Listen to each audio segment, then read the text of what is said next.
12वीं के सभी विद्यार्थियों को मेरा नमस्कार। मेरे चैनल अशोक कुमार नरवर में आप सभी का स्वागत है। मैं अगले प्रश्न को लेने जा रहा हूं, देखिएगा। केंद्रीय बैंक द्वारा साख नियंत्रण के प्रमुख उद्देश्य क्या हैं?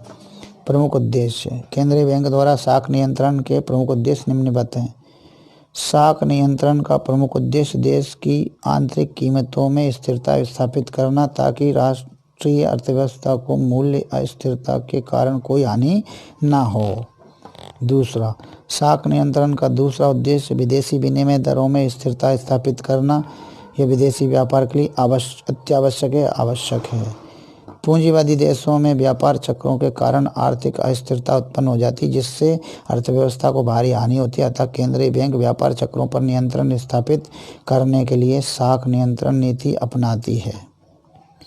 अविकसित तथा अल्पविकसित देशों में केंद्रीय बैंक की साख नियंत्रण नीति का उद्देश्य आर्थिक नियोजन को सफल बनाना है। चलिए अगला, ये अच्छा प्रश्न है। केंद्रीय बैंक को बैंकों का बैंक क्यों कहा जाता है? केंद्रीय बैंक के बैंकों का बैंक का कार्य की व्याख्या कीजिए। देखिए, रिजर्व बैंक देश में कार्यरत सभी बैंकों के बैंक के रूप में कार्य करता है। सभी छोटी व्यापारिक बैंकों के बैंक के रूप में कार्य करता है या उनके मुखिया के रूप में कार्य करता है। इस रूप में यह निम्नलिखित कार्य करता है। बैंकों को नगद कोष अपने पास रखना।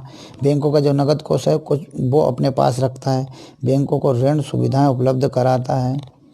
बैंकों की कार्य प्रणाली पर नियमन और नियंत्रण रखता है। विपत्ति के समय या आवश्यकता पड़ने पर अनुसूचित बैंक को अपने विनिमय पत्रों बट्टा कटवा कर अपनी वित्तीय आवश्यकताओं की पूर्ति कर सकते हैं। अब अगला प्रश्न आया, बैंक दर क्या है?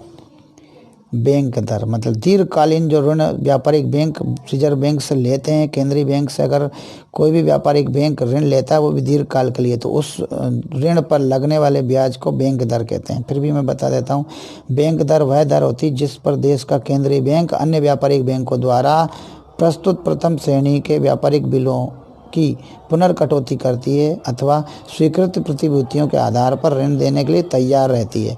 बैंक दर तथा बाजार दर में घनिष्ठ संबंध होता है।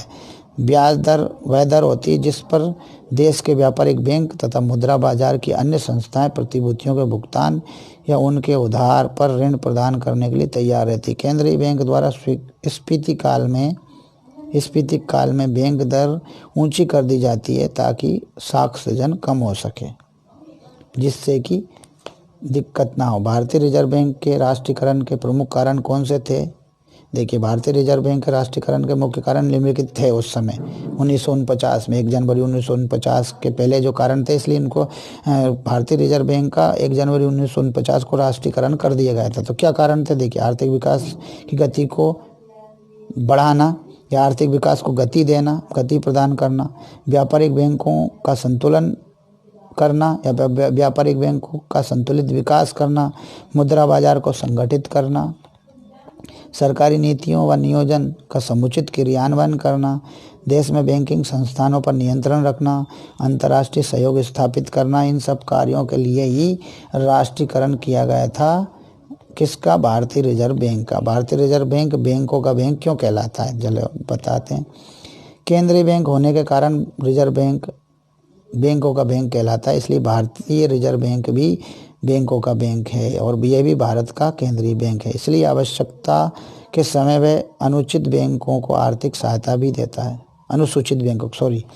इसलिए ज़रूरत के समय अनुसूचित बैंकों को आर्थिक सहायता भी देता है। रिजर्व बैंक अनुसूचित बैंकों द्वारा सृजित की गई साख पर नियंत्रण भी रखता है और विभिन्न उपायों द्वारा समय समय पर उनका नियमन भी करता है, उनको कंट्रोल भी करता है। कौन? Reserve bank.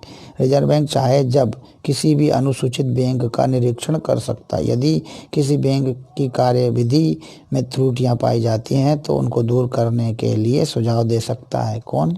केंद्रीय बैंक या भारतीय रिजर्व बैंक। नई बैंक स्थापित करने के लिए लाइसेंस प्रदान करता है। पुराने बैंक नए स्थानों पर रिजर्व बैंक की पूर्व अनुमति लेकर ही,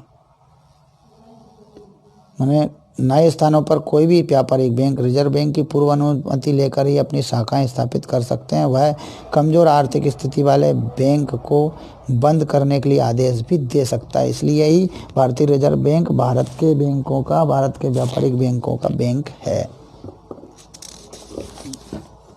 एक और प्रश्न बचा है तिलक उत्तरी प्रश्नों में। देखिए, मौद्रिक नीति से आप क्या समझते हैं? मौद्रिक नीति का अर्थ, मौद्रिक नीति से आशय उन सभी उपायों से है, माने उन सभी उपायों से, उन तरीकों से है जो अर्थव्यवस्था में मुद्रा की साख की मात्रा को नियंत्रित करते हैं। मौद्रिक नीति का मतलब है अर्थव्यवस्था में मुद्रा की साख की मात्रा को नियंत्रित करते हैं।